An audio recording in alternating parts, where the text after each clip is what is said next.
Breaking news अशी की पुण्यातील सतीश वाघ खून प्रकरणी मोठी माहिती समोर येते। सतीश वाघ यांचं अपहरण करून हत्या केल्यानंतर आरोपींनी हत्येकरता जी हत्यारं वापरली होती ती भीमा नदीत फेकली आहे। पोलिसांना सुगावा लागू नये आरोपी नवनाथ गुरसाळे आणि त्याचा साथीदार आरोपी अतिश जाधव या दोघांनी मिळून सतीश वाघ यांच्या हत्येसाठी वापरलेलं हत्यार जे आहे ते नदीत फेकलं। दोन्ही आरोपींच्या माध्यमातून हत्यारांचा शोध घेऊन ते जप्त करणार असल्याची माहिती पोलिसांनी दिली आहे। खुनाच्या सुपारीसाठी ठरलेल्या रकमेपैकी मोहिनी वाघने किती पैसे अक्षय जावळकर याला दिले आणि पैसे कशा प्रकारे देण्यात आले याचा तपास पोलिसांकडून सुरू आहे। पुण्यातील हडपसरमधील व्यावसायिक सतीश वाघ यांच्या खून प्रकरणात त्यांची पत्नी मोहिनी वाघ हिला अटक करण्यात आली आहे।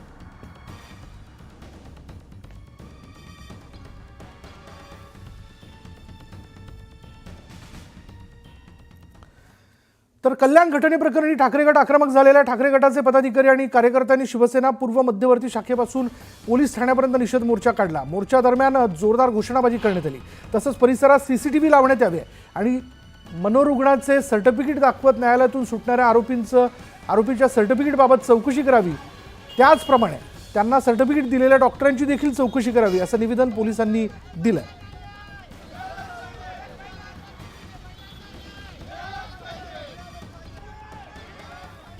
त्यामुळे कल्याणमधील घटनेचा निषेध हा नुसता कल्याणमधून व्यक्त होत नाही तर राज्यभरात याबद्दल हळहळ व्यक्त केली जाते, त्याचा निषेध केला जातोय।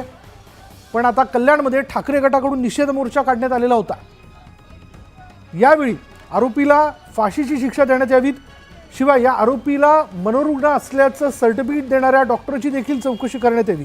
ते सर्टिफिकेट खरं आहे का किंवा खरंच तो आरोपी मनोरुग्ण आहे का याबद्दल देखील चौकशी व्हावी अशी मागणी जी ती करण्यात आली आहे।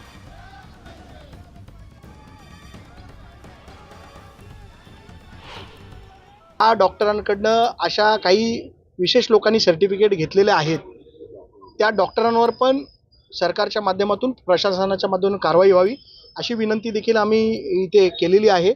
आणि हा जो नराधम आहे याच्यावरती कोणाचा राजकीय वर्दहस्त होता, इथले कुठले लोकल राजकारणी त्याच्याबरोबर होते, त्यांचे फोटो देखील आम्ही काही दिवसात व्हायरल करणार आहोत। आणि माझी प्रशासनाला एवढीच विनंती आहे की या दुर्दैवी बालिकेचा जो मृत्यू झालेला आहे, आपण प्रत्येक गोष्ट घटना घडल्यानंतर शासनाकडनं मदत आर्थिक मदत या परिवाराला दिली जाते, पण या परिवाराला अजूनपर्यंत कुठलीही आर्थिक मदत दिली गेलेली नाही। माझी शासनाला विनंती आहे की 25 लाखाची मदत या पीडितेच्या परिवाराला मिळावी।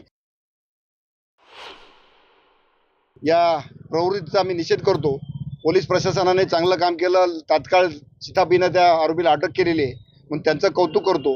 परंतु शासन हे निष्क्रिय आहे आणि लोकांना न्याय देणार नाही, लोकांवर म्हणजे गुन्हेगारीमध्ये ढकलते, याचा मी निषेध करतो।